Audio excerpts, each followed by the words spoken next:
With the folded hand, Tapan Mishra spoke to Chaitanya Mahaprabhu. I'm the lowest, most fallen person. I'm so materially engaged. I have been reading so many books and meeting so many teachers. He said, I want to know the goal of my life and how can I achieve it? This material happiness gives no peace or pleasure to my heart anymore. Please instruct me. He started to crying. He was really inquiring with the sense of deep urgency and humility from his heart. Nimai Pandit smiled and said, you're very fortunate because you are seeking for the highest truth. To cross over this material existence is very, very difficult. To achieve devotion to Krishna is not easy. Only the most fortunate person can seek this blessing. Nimai Pandit said, in the 4 yugas, there is a specific path from which we can attain the perfection. And Lord Chaitanya, Nimai Pandit quoted from different shastras. He quoted from Bhagavad Gita.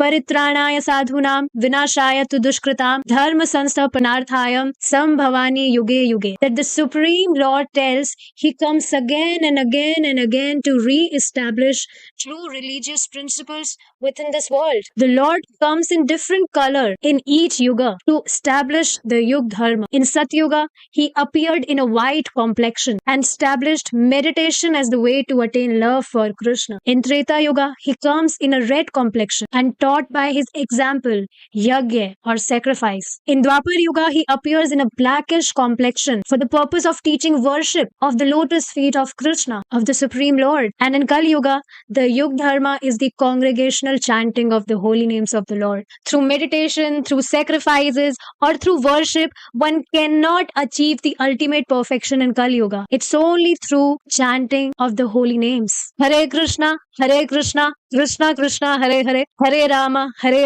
Rama Rama, Hare Hare.